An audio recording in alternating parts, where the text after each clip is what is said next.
나훔 1장 8절에서 15절입니다. 나훔 1장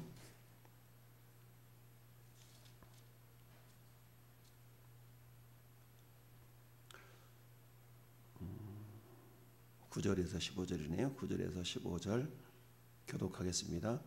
너희는 여호와께 대하여 무엇을 꾀하느냐? 그가 온전히 멸하시리니 재난이 다시 일어나지 아니하리라.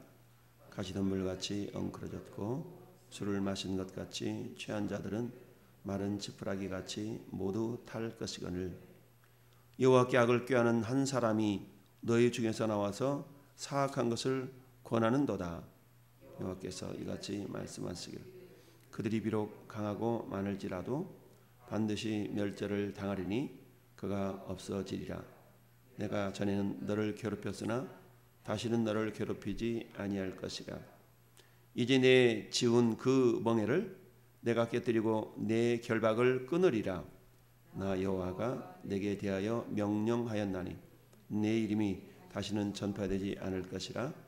내가 네 신들의 집에서 새긴 우상과 멸절하며 내 무덤을 준비하리니 이는 네가 쓸모없게 되었음이라. 볼지어다 아름다운 소식을 알리고 화평을 전하는 자의 발이 산 위에 있도다. 유다야 내 절기를 지키고 내 서원을 갚을지어다. 악인이 진멸되었으니 그가 다시는 내 가운데로 통행하지 아니하리로다. 아멘. 아멘. 할렐루야. 자, 한번 고백합시다. 니느웨의 멸망과 유다의 구원. 유다의 구원. 아멘. 우리가 위기라는 단어가 있죠. 위기라는 단어는 다른 한편으로 보면 위험과 기회라는 두 의미가 담겨져 있는 단어다라고 우리가 흔히들 이해를 하죠. 위기와 기회. 여러분, 코로나 팬데믹으로 전 세계적인 경제가 굉장히 다운이 된 상황인데, 그런데 그럼에도 불구하고 이 코로나 때문에 오히려 거대 기업들이 오히려 더 경제적인 이득을 취하는 그런 것을 보게 됩니다. 이를테면 화이자나 모더나 이런 어떤 그 백신 회사들, 이런 회사들은 이 팬데믹 때문에 오히려 억만금을 벌어들이는 그런 놀라운 또 역전의 모습을 보이게 되죠. 그래서 산이 골짜가 있으면 또 산 정상이 있고, 이런 것처럼 우리나라도 역시 마찬가지죠. 코로나 때문에 모든 소상공인들이 죽어나는 그런 상황 가운데서도 또 어떤 가게, 어떤 기업들은 그나마 또 흑자를 누리며 참 이런 어떤 아이러니한 그런 현실 속에 우리는 살아가고 있습니다. 이런 것처럼 이 위험과 기회가 공존하게 되는데요. 우리가 오늘 함께 읽은 본문을 통하여서 하나님은 두 번씩이나 반복해서 니느웨의 멸망과 유다의 구원에 대한 것을 반복적으로 말씀하고 있습니다. 짧은 우리 대여섯 구절의 그 본문 가운데서 반복해서 이처럼 주님이 이중 구조로 말씀하고 있다는 것은 반드시 그렇게 이루시겠다라는 하나님의 의지와 마음이 담겨져 있는 것을 보게 됩니다. 여러분, 북쪽 아수르는 티그리스 강과 유프라스 강의 상류 지역에, 지금으로 말하면 터키의 동부 지역이거든요. 터키의 저 동부 지역, 그곳에 형성되었던 제국이죠. 이 아수르 제국이 한마디로 말하면 하나님께서 유다를 또는 이스라엘을 징계하는 징계의 도구로 사용하셨음에도 불구하고 아수르는 자기들이 잘나서 이처럼 세계를 제패하고 있는 것으로 이처럼 교만하게 행하였던 것을 봅니다. 그런 상황 가운데서 하나님은 이미 100여 년 전에, 나훔보다 100여 년 전에 사역했던 요나 선지자를 통하여서 니느웨 성읍에 대한 어떤 경고 메시지를 전파했던 걸 우리는 알 수 있습니다. 자기 나라를 괴롭힌, 자기 민족을 괴롭힌 그 적대국 니느웨, 아수르의 수도 니느웨를 향하여서 가서 복음을 전하라고 그러니까 요나 입장에서는 굉장히 하나님이 한마디로 말하면 기분이 나쁜가요? 요나 입장에서 하나님 어찌 그럴 수가 있습니까? 아니, 우리 민족을 괴롭히는 저놈들을 가서 징계하고 싹 쓸어야지 어떻게 가서 복음을 전하라 그럽니까? 라고 해가지고 요나가 그 말을 곧이 안 듣죠. 그리고 니느웨로 가야 되는데 요빠 해변으로 가보니까 마침내 배가 한 척 딱 있는데 어디로 가요? 다시스로 가는 거꾸로 가는 그런 배가 있어서 그 배를 잡아 타고 맨 배밑창에 들어가서 그야말로 눈 딱 감고 이제 됐다. 맞아. 하나님은 지금 내가 이 거꾸로 가는 것도 하나님 인정하실 거야 라고 자유하면서 배밑창에 누워 있는데 온갖 풍랑 가운데 그 선원들이 다 곡식이며 짐들을 부어도 풍랑이 멈추지 않죠. 그러자 이 재난이 이 고난이 누구로부터 왔는가 제 입에 뽑아보자. 그랬더니 요나 때문에 걸린 것을 발견합니다. 그러자 선원들이 너 누구며 어디서 왔고 왜 너 때문에 이런 일이 발생했느냐 라고 그러니까 요나는 알죠. 이건 나 때문에 그러니까 나를 바다에 던져라. 그러면 멈춰질 것이다. 그런데도 불구하고 사람들이 차마 신봉사 던지듯이 던지질 못했죠. 그러나 계속적인 풍랑이니까 어때요? 어쩔 수 없이 요나를 던질 수밖에 없는 그런 상황이 맞닥뜨립니다. 요나를 던지니까 배가 잠잠해졌는데 요나는 선원들의 생각에 아이고 저는 제물로 죽었구나 라고 생각하는데 하나님이 큰 물고기를 준비해서 요나를 삼키게 되었고 사흘 밤낮을 물고기 뱃속에 있으면서 요나가 회개하는 장면이 요나서 2장이 나타나 있죠. 결국 회개하는데 하나님께서 그 요나를 물속 깊이 가가지고 니느웨 해변에다가 딱 던져놓으니까 요나가 어쩔 수 없이 그래 나 그냥 전화로 오니까 알았어요. 그냥 막 마음도 없이 정성도 없이 그냥 복음을 전했죠. 사흘이면 이 도시는 망한다. 열흘이면 망한다. 라고 하면서 딱 전하고 가는데 아니 놀라운 일이 발생하죠. 그냥 자기 마음도 없이 전했는데 왕으로부터 짐승에 이르기까지 막 금식을 지키면서 회개하는 역사가 나타나요. 야, 그러니까 하나님이 니느웨를 멸망시키라 그러다가 용서해 준 일이 발생을 했어요. 근데 그 일 이후에 100여 년이 흐른 거예요. 지금 100여 년이 흘러서 결국 그들이 교만함으로 북쪽 아수르는 주전 722년에 멸망을 시키죠. 이때가 히스기야 왕 6년이 되었던 때거든요. 히스기야 왕 6년 때에 멸망을 시켜요. 그리고 나서 때 남쪽 유다마저도 멸망시키려고 막 얼씬거리는데 그때마다 하나님의 역사하심으로 이렇게 또 그 침략을 막아주셨죠. 그러다가 히스기야 왕 14년째 되는 해, 그러니까 북쪽 이스라엘이 멸망당하고 몇 년이 한 8년 정도 지난 이후에 또 이 북쪽 아수르가 남쪽 유다를 또 쳐들어오게 되죠.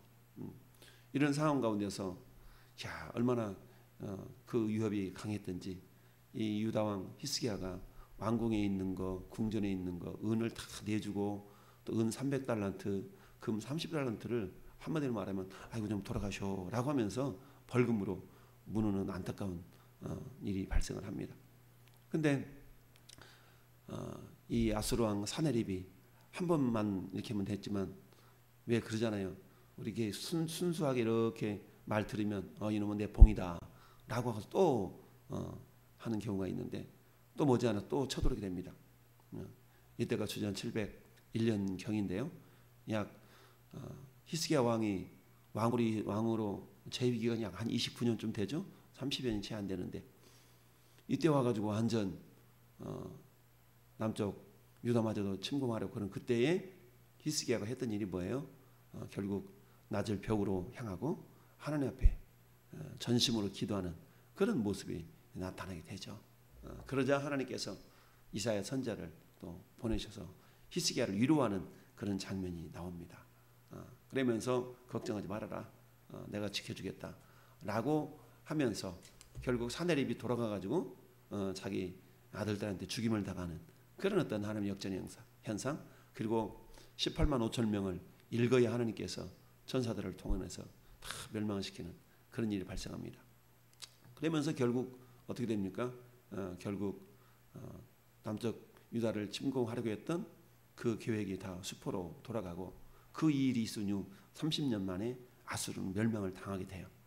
이런 어간의 이 세월 기간 동안에 결국 나훔 선지자를 통해서 하나님이 하시는 말씀이 오늘 말씀인데요. 자, 보면 그렇게 얘기합니다. 너희는 여호와께 대하여 무엇을 꾀하느냐? 그가 온전히 멸하시리니 재난이 다시 일어나지 아니하리라. 여기서 너희는 유다 민족을 말씀하고 있고요.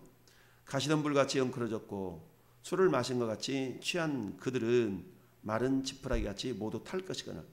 10절은 아수르 군대, 아수르 나라를 말하고 있어요.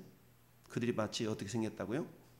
가시덤불같이 엉클어졌고 술을 마신 것 같이 취한 그들은 마른 지푸라기 같이 모두 탈 것이요. 야, 여러분, 바싹 말라있는 지푸라기 성냥불 하나만 탁 대도 홀라당 다 타버리는 것이 마른 지푸라기의 모습이죠. 근데 그 모습이 누구의 모습이라고요? 아수르의 모습이라는 얘기입니다. 여러분, 아수르는 자기들이 세력이 있어서 그런 줄 알고 얼마나 유다를 모욕하고 하나님을 모욕하는 그런 언사를 행했습니까?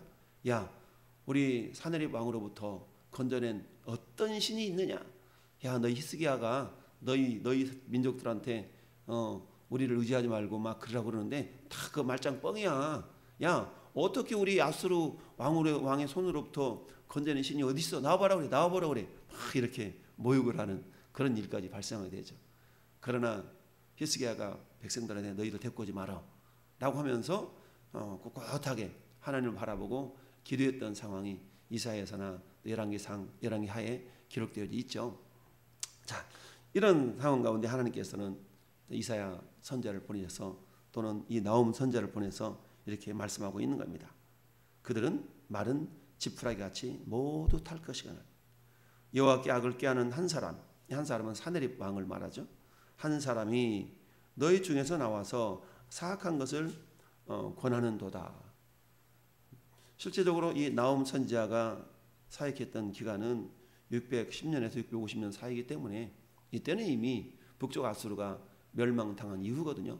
근데 여기 보면 너희 중에 악을 꾀하는 한 사람이 나와서 사악한 것을 권하는도라고 현재적으로 표현하고 있는데 이 사실은 과거에 있었던 아수르의 사내립 왕의 멸망, 이것을 현재적으로 지금 표현하고 있는 그런 의미입니다. 그래서 여호와께서 이같이 말씀하시기를 그들이 비록 강하고 많을지라도 반드시 멸절을 당하리니 그가 없어지리라. 그러면서 내가 전에는 너희를 괴롭혔으나, 여기서 너는 유다 민족을 말합니다.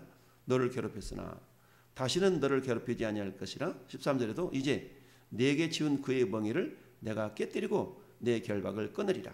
12절 13절에 첫 번째 이중구조가 나타나 있는 것이 뭐냐면, 자, 12절 상반절에는 니느웨에 대한 멸망을 선포하고 있죠.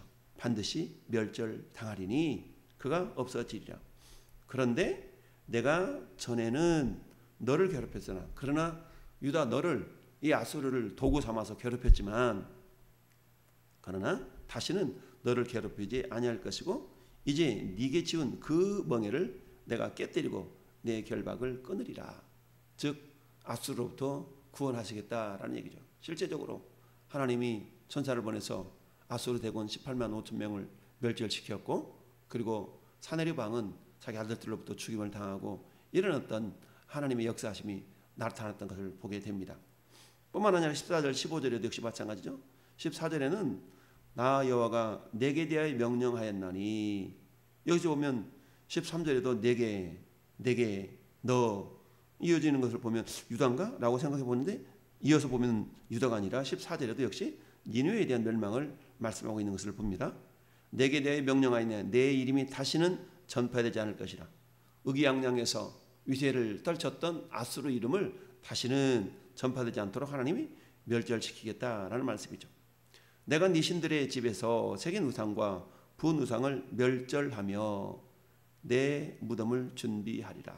참, 멸절이란 말을 쓰자. 멸망시켜서 끊어져 없어지게 만드시겠다라는 의미죠.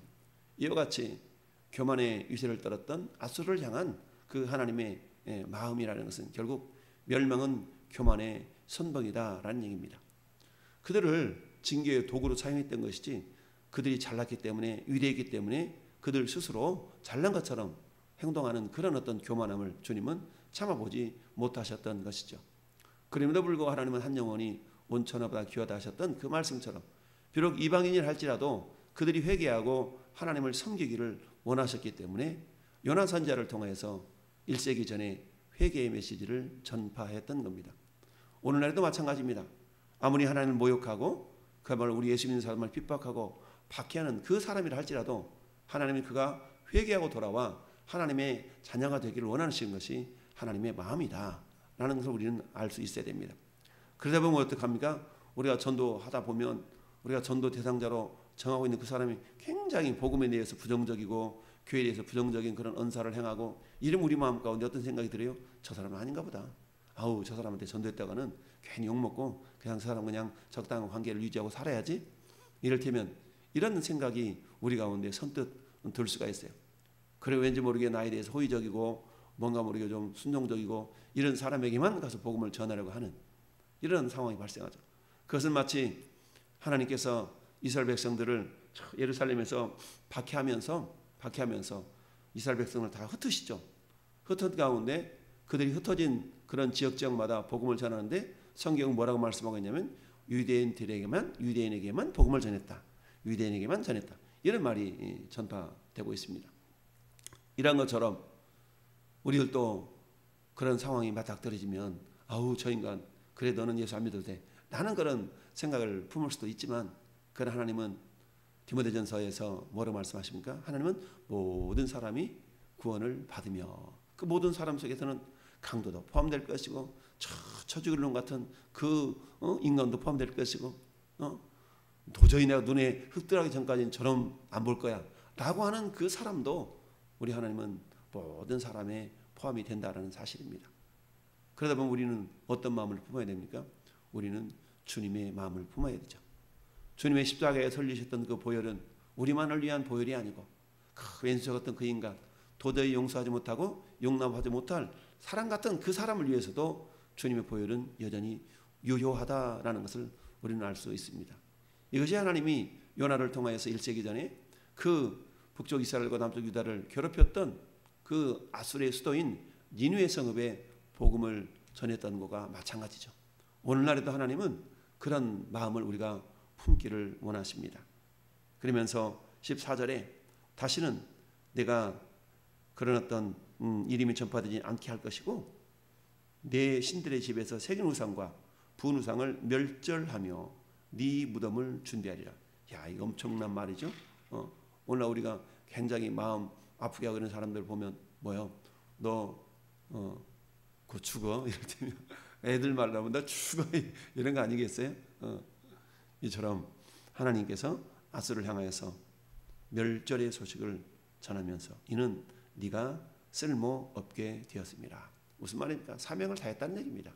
믿는 사람이나 믿지 않는 사람이나 하나님은 그들에게 나름대로 사명을 가지고 살아갈 수 있도록 허락하신 거예요. 그런데 중요한 것은 뭐예요? 악인들은 그들의 사명을 깨닫지 못하는 거고 우리 의인들은 믿음의 사람들은 그 사명을 깨닫는 차이가 있을 따름이죠. 여러분 잠언서에도 그렇게 말씀하죠. 악인은 악한 날에 필요하기 때문에 하나님이 악인도 허락했다라는 그런 말씀이 있죠. 악한 사람도 악한 대로 소용이 되는 겁니다. 그러면서 15절에는 다시금 유다를 향한 위로의 메시지가 전파되고 있죠. 볼지어다 아름다운 소식을 알리고 화평을 전하는 자의 발이 산 위에 있도다. 여러분 산이라는 것은 근동 그 지역의 사람의 의식 속에는 뭔가 기둥이 되고 뭔가 버팀목이 되고 뭔가 의지할 대상이 되고 이런 어떤 것이 산들이라고 표현되어 있다고 그랬어요. 그런데 화평을 전하는 자의 발이 산 위에 있도다. 야, 무슨 말씀입니까? 마치 정복자가 그것을 정복하고 탁 밟는 그런 모습 아니겠어요? 유다야 내 절기를 지키고 내 서원을 갚을지어다. 하나님께서 이처럼 아수를 멸망시키시고 유다를 구원하는 그 구원의 은혜를 네가 아느냐? 내가 너를 구원하는 그 구원의 은혜를 네가 아느냐? 라고 주님이 질문하시는 것과 진배 없습니다. 그렇기 때문에 어때요? 유다야 내가 네 절기를 지키고 내 서원을 갚을지어다. 하나님이 이스라엘 백성들에게 명령하신 7대 절기가 있다고 그랬죠. 이 7대 절기를 통해서 주님의 높고 위대하심을 그들이 기억하면서 전파하고 증거해야 될 그런 어떤 모습들을 하나님은 요구하고 계시는 겁니다. 내 절기를 지키고 왜 절기를 지킬 수밖에 없습니까? 마치 에스더서를 통하여서 하나님은 하만이 그처럼 유다 민족을 멸절하려고 했을 때에 하나님의 놀라운 은혜로 그들이 구원을 받았을 때에 그들이 허락한 절기가 불임절이라고 그랬죠. 불임절은 하나님으로부터 구원받은 그런 절기를 그들 기뻐하는 그런 절기가 불임절인 것처럼 하나님의 명령하신 7대 절기는 결국 그들을 구원하시고 장차 영원한 하늘나라를 향하여서 가게 하시는 그런 하나님의 구원의 은혜를 기억하면서 절기를 지켜야 된다. 뿐만 아니라 뭐예요? 내 서원을 갚을지어다. 얼마나 서원을 했겠습니까? 아수르로부터 괴롭힘 당하는 그 상황 가운데 하나님 구원해 주시기만 한다면, 하나님 건져 주시기만 한다면 이렇게 하겠습니다 라고 그렇게 마음에 서원을 품지 않았겠어요? 이런 모습은 우리들에게도 나타나는 경우가 많죠. 우리가 여러 가지 어려운 고난 가운데 있을 때 우리는 하나님께 기도합니다. 적어도 내가 예수 믿는 사람이니까, 하나님 자녀니까, 하나님 정말 이런 상황을 이렇게만 해주신다면 내가 이렇게 하겠습니다. 저렇게만 해주신다면 내가 저렇게 하겠습니다 라고 우리는 마음에 서원을 하는 경우가 있습니다. 그런데 사람이 화장실에 들어갈 때 마음, 나올 때 마음 다르다고 우리 인간은 금세 하나님의 은혜를 잃어버리는 또는 잊어버리는 그런 경향이 있는 것을 보게 됩니다. 그래서 하나님은 뭐라고 말씀합니까? 기억하라, 기억하라 라고 말씀하고 있죠. 그래서 어때요? 절기를 지키고 내 서원을 갚을지어다. 그러면서 왜 그랬는지 아냐? 거기에 갚을지어다고 악인이라는 그런 단 사이에, 왜냐하면 for 영어로 말하면 for고 원어 히브리어 말하면 key, 왜냐하면 이런 접속사가 들어가 있는데요. 악인이 진멸되었기 때문이다. 그가 다시는 네 가운데로 통행하지 않을 것이기 때문에 너는 뭐하라? 너는 절기를 지키고 서원을 갚으라 라고 말씀하고 있습니다. 다시는 유다를 괴롭히지 못할 그 세력 아수르, 결국 멸망을 당하고 말죠. 이런 것처럼 우리는 예수 그리스도의 보혈로 이미 구원받고 하나님의 자녀가 되었습니다. 우리는 어때요? 그 은혜를 날마다 우리가 주님께 어떻게 하면 내가 그 주님의 은혜를 보답할 거라는 거룩한 부담으로 우리는 살아가는 것이 신앙인의 참 모습이다. 그래서 하나님은 우리에게 은혜를 베푸시는 시은자이시고 우리는 그 은혜를 어떻게 보답할 거라고 고민하며 살아가는 보은자다. 그래서 우리가 보은자의 마음을 잊어버리지 않는 것을 신앙 양심이다 라고 얘기했죠. 그래서 우리 그리스도인들은 늘 신앙 양심이 무뎌지지 않도록 우리가 말씀과 기도로 깨어 있어야 된다라는 얘기입니다. 그래서 오늘 말씀의 묵상의 질문이 구원의 감격으로 매 순간을 살아내려면 어떻게 해야 할까요? 라고 우리가 한번 질문을 던져봅니다. 오늘 하루 그래 내가 정말 하나님의 은혜로 내가 구원받은 그런 귀한 은혜를 경험하고 있는데 내가 이 구원의 은혜를 그저 외면하고 내 잘난 맛에 사는 것은 아닌가 돌아보고 늘 주님의 구원의 은혜를 기억하면서 살아가고, 나만이 아니라 요나를 통하여서 니느웨 성읍에 복음을 전했던 것처럼 그 결과는 그들의 몫이죠. 주님은 듣든지 아니 듣든지 복음을 전파하라고 말씀하고 있는데 오늘도 우리가 이웃사랑 초청주를 앞두고 우리 마음 가운데 하나님 이 복음을 전해야 되는데 나에게 담대한 믿음 주시고 용기 주시고 주님 마음을 품게 해달라고 그래 기도하면서 또한 하루를 주님과 동행하면서 승리할 수 있기를 예수님의 이름으로 축원을 드립니다. 아멘.